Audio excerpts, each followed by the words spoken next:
எல்லோருக்கும் வணக்கம். இது உங்கள் வேர்ல்ட் ரெஸ்லிங் தமிழ் சேனல். நான் உங்கள் ஆனந்த். இந்த வீடியோவில் சம் இன்ட்ரெஸ்டிங்கான ரெஸ்லிங் அப்டேட்ஸை பற்றி பார்க்க போகிறோம்.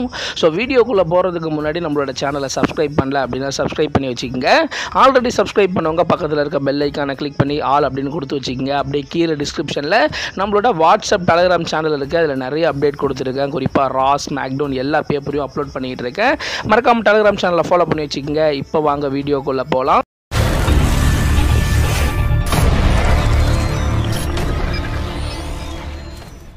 ஃபஸ்ட்டு வந்து பார்த்தீங்கன்னா Brock Lesnar finally WWE return வந்துட்டார். ரிட்டன் வந்ததோட ஒரு சில ஃபேன்ஸுங்க வந்து பார்த்தீங்கன்னா ப்ராக் லெஸ்னரை WWE விட்டு திரும்ப அனுப்பணும் அப்படின்ற மாதிரி அவரை ஃபயர் பண்ணுங்க அப்படின்ற மாதிரி சொல்லிக்கிட்டு இருக்கேன். இந்த நேரத்தில் ஃபைனலி WWE ப்ராக் லெஸ்னரை கொண்டு வந்துட்டாங்க. இதுக்கப்புறம் அவர் அனுப்பலாம் மாட்டாங்க. ப்ராக் லெஸ்னரோட ஃபியூச்சர் பிளான் என்ன? ஸோ ப்ராக் லெஸ்னர் இப்போ WWEக்கு வந்தது தான் அவரோட கடைசி ரன் அப்படின்ற மாதிரியே வந்து பார்த்தீங்கன்னா சொல்லப்படுது. So first of all Brock லெஸ்னரை பொறுத்த வரைக்கும் WWEக்கு வந்தார். இப்போதைக்கு ஜான் சீனாவோட ஒரு ஃபியூடு போக போறாரு. மேபி அது ஒரு மேட்சாக இருக்கலாம், 2 மேட்சாக இருக்கலாம். அதுக்கு அடுத்தபடியாக வந்து பார்த்தீங்கன்னா ப்ராக் லெஸ்னர் குந்தரோட வந்து பார்த்தீங்கன்னா ரெசல்மேனியா 42ல வந்து பார்த்தீங்கன்னா ஒரு மேட்ச் பண்ண போறாரு அப்படின்ற ஒரு பெரிய அப்டேட் கிடைச்சிருக்கு. அதுக்கு அடுத்தபடியாக 2026 சம்மர் ஸ்லாம் வந்து பார்த்தீங்கன்னா அவரோட கடைசி மேட்சாக இருக்கும் அப்படின்ற மாதிரி சொல்லப்படுது. நம்ம ஆல்ரெடி வந்து பார்த்தீங்கன்னா நான் வீடியோவில் சொல்லியிருக்கேன், ப்ராக் லெஸ்னர் புதுசாக கான்ட்ராக்ட் சைன் பண்ணல. ஸோ ஆல்ரெடி அவரோட பழைய கான்ட்ராக்டே 1 வருஷமோ 1.5 வருஷமோ பேலன்ஸ் இருக்கு. அதை ஃப்ரீஸ் பண்ணி வச்சிருக்காங்க. ஸோ அதுக்காக தான் இப்போ ப்ராக் லெஸ்னர் WWEக்கு வந்திருக்காரு. ஸோ இந்த வருஷம் சம்மர் ஸ்லாம்ல இருந்து நெக்ஸ்ட் இயர் சம்மர் ஸ்லாம் வரைக்கும் அவர் ஒர்க் பண்ண போறாரு. நெக்ஸ்ட் இயர் சம்மர் ஸ்லாம் அவரோட கடைசி மேட்சாக இருக்கும் அப்படின்ற மாதிரி சொல்லப்படுது. 2026 சம்மர் ஸ்லாமை பொறுத்த வரைக்கும் ப்ராக் லெஸ்னரோட ஹோம் டவுன்லேயே வந்து பார்த்தீங்கன்னா நடக்க போகிறதுனால மேபி அந்த ஹோம் டவுனில் அவரோட கடைசி மேட்சை முடிச்சுட்டு அவரோட லாஸ்ட் ரன்னை முடிச்சிருவாரு அப்படின்ற மாதிரி ஒரு பெரிய டாக் போய்கிட்டு இருக்கு. ஸோ என்ன நடக்க போகுது அப்படின்றது தெரியல. ஜான் சீனாவோட 1 இல்லை 2 மேட்ச்சு, ரெசல்மேனியா 42ல குந்தரோட ஒரு மேட்ச்சு, அதுக்கப்புறம் அவர் வேறு யாரு கூடயாவது மேபி ரோமன் ரிங்ஸ் கூட அவரோட கடைசி ரன்ல ஒரு ஃபியூடு போனால் நல்லா இருக்கும் அப்படின்ற மாதிரி எனக்கு தோணுது. ஸோ என்ன நடக்க போகுது அப்படின்றது தெரியல. So maybe Brock Lesnar next year summer ஸ்லாமோட ஸோ அவரோட அந்த ரிட்டையர்மெண்ட் அறிவிச்சிருவாரா, குறிப்பாக அவரோட அந்த லாஸ்ட் ரன்னை முடிச்சுக்குவாரா அப்படின்றத பொறுத்து இருந்து பார்க்கணும். இல்லை அவர் திரும்பவும் கான்ட்ராக்ட் சைன் பண்ணுறாரா அப்படின்றத வந்து பார்த்தீங்கன்னா நம்ம பொறுத்து இருந்தால் வந்து பார்த்தீங்கன்னா பார்க்கணும். அதுக்கு அடுத்தபடியாக பால் ஹெய்மன் ரொம்பவே இன்ட்ரெஸ்டிங்கான ஒரு விஷயத்தை பற்றி இப்போ வந்து பார்த்தீங்கன்னா ஷேர் பண்ணியிருக்காரு. ஸோ ஆக்சுவலி வந்து பார்த்தீங்கன்னா பால் ஹெய்மன் ரெசல்மேனியா 41ல் வந்து பார்த்தீங்கன்னா ரோமன் ரிங்ஸ் வர்சஸ் கோடி ரோட்ஸோட பார்ட் 3 தான் வந்து பார்த்தீங்கன்னா நாங்கள் பண்ணலான்னு இருந்தோம் அப்படின்ற மாதிரி இப்போது ரொம்பவே இன்ட்ரெஸ்டிங்கான ஒரு விஷயத்தை வந்து பார்த்தீங்கன்னா பால் ஹெய்மன் சொல்லியிருக்காரு. So actually Roman rings versus கோடி ரோட்ஸோட மேட்சை பொறுத்த வரைக்கும் ரெசல்மேனியா 39ல் வந்து பார்த்தீங்கன்னா பார்ட் 1 நடந்துச்சு. அதில் வந்து பார்த்தீங்கன்னா கோடி ரோட்ஸ் வந்து பார்த்தீங்கன்னா தோத்துட்டாரு. ரெண்டாவது ரெசல்மேனியா 40ல வந்து பார்த்தீங்கன்னா கோடி ரோட்ஸ் அவரோட ஸ்டோரியை ஃபினிஷ் பண்ணி அவர் வந்து பார்த்தீங்கன்னா ரோமன் ரிங்ஸ் சாம்பியன் ஆனார். அதுக்கப்புறம் ரெசல்மேனியா 41லையும் வந்து பார்த்தீங்கன்னா ரோமன் வர்சஸ் கோடி மேட்ச் தான் நாங்கள் வந்து பார்த்தீங்கன்னா டிஸ்கஸ் பண்ணோம். ஸோ அதுக்கப்புறம் வந்து பார்த்தீங்கன்னா ஜான் சீனாவை 17 டைம் சாம்பியன் ஆக்குறதுக்காக நாங்கள் வந்து பார்த்தீங்கன்னா எங்களோட பிளானில் வந்து பார்த்தீங்கன்னா ஒரு சில சேஞ்சஸ் பண்ணி ரோமன் வர்சஸ் கோடி மேட்சை வந்து பார்த்தீங்கன்னா கேன்சல் பண்ணிவிட்டு ஜான் சீனா வர்சஸ் கோடி மேட்சை வந்து பார்த்தீங்கன்னா ஃபிக்ஸ் பண்ணோம். ஸோ அப்படி ஒருவேளை பார்ட் 3 நடந்துருந்துச்சு அதில் அப்படின்னா அதில் வந்து பார்த்தீங்கன்னா ரோமன் ரிங்ஸ் திரும்பவும் கூட வந்து பார்த்தீங்கன்னா சாம்பியனாக கூட வந்து பார்த்தீங்கன்னா ஆயிருந்திருப்பாரு அப்படின்ற மாதிரி ஒரு மிகப்பெரிய டாக் வந்து பார்த்தீங்கன்னா இப்போ போய்கிட்டு இருக்கு. ஸோ நீங்கள் என்ன நினைக்கிறீங்க? ரெசல்மேனியா 41ல் ரோமன் வர்சஸ் கோடி ரோட்ஸோட பார்ட் 3 நடந்திருந்தால் நல்லா இருந்திருக்குமா, இல்லை ஜான் சீனா வர்சஸ் கோடி ரோட்ஸ் மேட்ச் நடந்தது உங்களுக்கு பிடிச்சிருந்ததா அப்படின்றத மறக்காமல் கீழே கமெண்ட் செக்ஷனில் கமெண்ட் பண்ணுறேங்க. அடுத்தபடியாக எல்ஏ நைட்டை பொறுத்த வரைக்கும் இந்த வாரம் மண்டே நைட் ரால செத் ராலன்ஸோட வேர்ல்டு ஹெவிவெயிட் சாம்பியன்ஷிப்காக ஒரு மேட்ச் பண்ணியிருப்பாரு.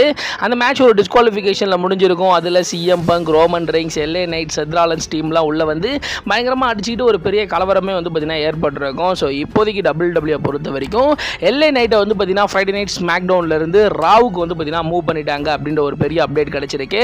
ஸோ இவ்வளோ நாளாக எல்ஏ நைட் வந்து பார்த்தீங்கன்னா ஃப்ரைடே நைட் ஸ்மாக்டவுன் ராஸ்டரை சேர்ந்த ஒரு ரெஸ்லராக இருந்தார்.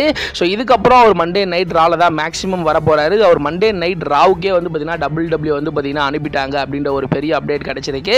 ஸோ அவர் ஒரு பயங்கர ஃபேமஸாக இருக்காரு. ஸ்மாக்டவுனில் இருந்த வரைக்கும் வேர்ல்டு சாம்பியன்ஷிப்கான ஒரு வாய்ப்பே கிடைச்சாலும் அவரால் வேர்ல்டு சாம்பியன் ஆக முடியல. இப்போ மண்டே நைட் ராலையாவதும் அவர் வந்து பார்த்தீங்கன்னா சாம்பியன் ஆகிறாரா அப்படின்றத நம்ம பொறுத்திருந்தா வந்து பார்த்தீங்கன்னா பார்க்கணும். அதுக்கு அடுத்தபடியாக ரெசில்மேனியா 43. ஸோ WWE பொறுத்த வரைக்கும் ரெசில்மேனியா 41 இப்போ தான் முடிஞ்சுது.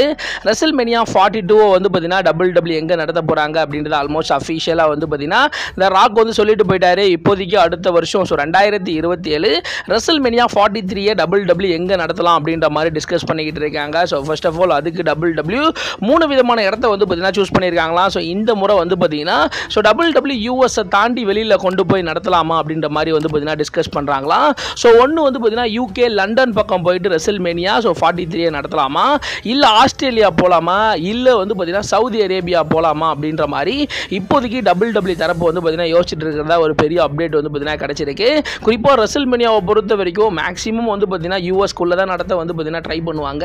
ஆனால் வெளியில் போகிறாங்க அப்படின்னா அது ஒரு பெரிய ஒரு கான்ட்ராக்ட் இருந்தால் மட்டும்தான் போவாங்க. ஸோ அந்த வகையில் ரெசில்மேனியா 43 2027 நடக்க போகிற ரெசில்மேனியாவை பொறுத்த வரைக்கும் சவுதி, யூகே, ஆஸ்திரேலியா இது மூணுல ஏதாவது ஒரு இடத்துல பண்ணலாமா அப்படின்ற மாதிரி டிஸ்கஷன் வந்து பார்த்தீங்கன்னா போய்கிட்டு இருக்கான். அதே சமயம் வந்து பார்த்தீங்கன்னா சவுதி அரேபியாவை சேர்ந்தவங்களும் வந்து பார்த்தீங்கன்னா ஸோ பயங்கரமாக வந்து பார்த்தீங்கன்னா பேசிக்கிட்டு இருக்காங்களாம். ஸோ ரெசில்மேனியாவை சவுதிக்கு கொண்டு வரணும் அப்படின்ற மாதிரி. ஸோ சவுதி வந்து பார்த்தீங்கன்னா பிளான் பண்ணாங்க அப்படின்னா பயங்கரமாக காசை கொட்டி வந்து பார்த்தீங்கன்னா கொண்டு போயிடுவாங்க. ஸோ ராயல் ரம்பல்லாம் வந்து பார்த்தீங்கன்னா சவுதி அரேபியாவில் வந்து பார்த்தீங்கன்னா நடக்க ஆரம்பிச்சிருச்சு. ஸோ அந்த வகையில் வந்து பார்த்தீங்கன்னா இப்போதைக்கு ரெசில்மேனியா வந்து பார்த்தீங்கன்னா 2027 ரெசில்மேனியா 43 பொறுத்த வரைக்கும் சவுதியில் நடந்தால் நல்லா இருக்குமா, யூகேல நடந்தால் நல்லா இருக்குமா, ஆஸ்திரேலியாவில் நடந்தால் நல்லா இருக்குமா, இல்லை எப்பவும் போல் யூஎஸ்லேயே நடந்தால் நல்லா இருக்குமா அப்படின்ற நம்ம உங்களோட கருத்தை மறக்காமல் கீழே கமெண்ட் செக்ஷனில் கமெண்ட் பண்ணுறீங்க. ஸோ எங்கே நடந்தாலும் நம்ம நெட்ஃப்ளிக்ஸில் தான் வந்து பார்த்தீங்கன்னா பார்க்க போகிறோம். ஸோ நீங்கள் என்ன நினைக்கிறீங்களோ உங்களோட கருத்தை கீழே கமெண்ட் செக்ஷனில் வந்து பார்த்தீங்கன்னா கமெண்ட் பண்ணுறீங்க. அதுக்கு அடுத்தபடியாக வந்து பார்த்தீங்கன்னா ரோமன் ரெயின்ஸை பொறுத்த வரைக்கும் ஸோ இந்த வாரம் மண்டே நைட் ரால பயங்கரமாக வந்து பார்த்தீங்கன்னா செத் ராலன்ஸ் டீம் வந்து பார்த்தீங்கன்னா அடிச்சிருப்பாங்க. அதுலேயும் குறிப்பாக பிரான்சன் ரீட் ஒரு 3 சுனாமி வந்து பார்த்தீங்கன்னா ரோமன் ரெயின்ஸ் மேலே போட்டிருப்பாரு. ஸோ அதனால ரோமன் ரெயின்ஸ் வரமாட்டார் அப்படின்ற ஒரு டாக் வந்து பார்த்தீங்கன்னா போய்கிட்டு இருந்துச்சு. குறிப்பாக WWE பொறுத்த வரைக்கும் ரோமன் ரெயின்ஸை இந்த ஆகஸ்ட் மாதம் இன் பிட்வீன் கேப்பில் மட்டும் யூஸ் பண்ணலாம் அப்படின்ற மாதிரி தான் WWE வந்து பார்த்தீங்கன்னா பிளான் பண்ணாங்களாம். ஸோ இப்போ இந்த மாதிரி ஒரு விஷயத்தை பண்ணதுனால ரோமன் ரெயின்ஸ் வந்து பார்த்தீங்கன்னா இப்போதைக்கு ஸோ ஒரு டைம் ஆஃப்க்கு போயிடுவார். ஸோ அவருக்கு வந்து பார்த்தீங்கன்னா செப்டம்பர் மாதத்துலேருந்து ஷூட்டிங் வந்து பார்த்தீங்கன்னா கண்டினியூஸாக வந்து பார்த்தீங்கன்னா இருக்குது. ஸோ ஒரு 20 ஒரு 25 நாள் அவர் ஷூட்டிங் வந்து பார்த்தீங்கன்னா போக போகிறாரு. ஸோ அதுக்காக WWE இப்போ வந்து பார்த்தீங்கன்னா ஸோ அவரை வந்து பார்த்தீங்கன்னா ஸோ டைம் ஆஃப் பண்ணி வெளில அனுப்ப போகிறாங்க அப்படின்ற ஒரு பெரிய டாக் வந்து பார்த்தீங்கன்னா போய்கிட்டு இருந்த இந்த நேரத்தில் ரோமன் ரெயின்ஸ் வந்து பார்த்தீங்கன்னா ஸோ வரப்போகிற 18ஆம் தேதி ஆகஸ்ட் மாதம் நடக்க போகிற மண்டே நைட் ராவுக்கு ரோமன் ரெயின்ஸ் வருவார் அப்படின்ற மாதிரி அஃபிஷியலாக வந்து பார்த்தீங்கன்னா கன்ஃபார்ம் பண்ணியிருக்காங்க. குறிப்பாக WWE பொறுத்த வரைக்கும் ஆகஸ்ட் மாதம் மட்டும் அவர் யூஸ் பண்ணுறாங்க அப்படின்னா அவரை இப்போ ப்ரூட்டலாக அட்டாக் பண்ணியிருக்காங்க. ஸோ அடுத்த வாரம் அவர் வரமாட்டார். அதுக்கு அடுத்த வாரம் ஸோ ஆகஸ்ட் மாதம் 18ஆம் தேதி நடக்க போகிற மண்டே நைட் ராவுக்கு அவர் வந்து ஸோ ஏதாச்சும் ஒரு மேட்ச் வந்து பார்த்தீங்கன்னா கிளாஷ் இன் பாரிஸில் வந்து பார்த்தீங்கன்னா அவர் பண்ணலாம்.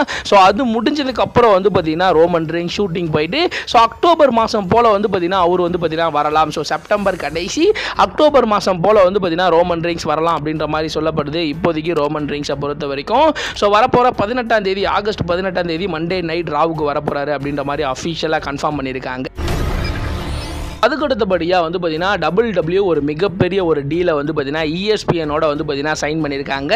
So first of all WWE பொறுத்த வரைக்கும் வந்து பார்த்தீங்கன்னா இந்தியாவில் ரா, ஸ்மாக்டவுன் எல்லா பேப்பர் வியூவும் வந்து பார்த்தீங்கன்னா நெட்ஃப்ளிக்ஸில் தான் வந்து பார்த்தீங்கன்னா ஓடுது. நெட்ஃப்ளிக்ஸ் கிட்ட விற்றுட்டாங்க. இதுவே யூஎஸை பொறுத்த வரைக்கும் வந்து பார்த்தீங்கன்னா ஒவ்வொன்றும் ஒரு கண்ட்ரோலில் வந்து பார்த்தீங்கன்னா இருக்குது. மண்டே நைட் ரா மட்டும்தான் வந்து பார்த்தீங்கன்னா நெட்ஃப்ளிக்ஸு.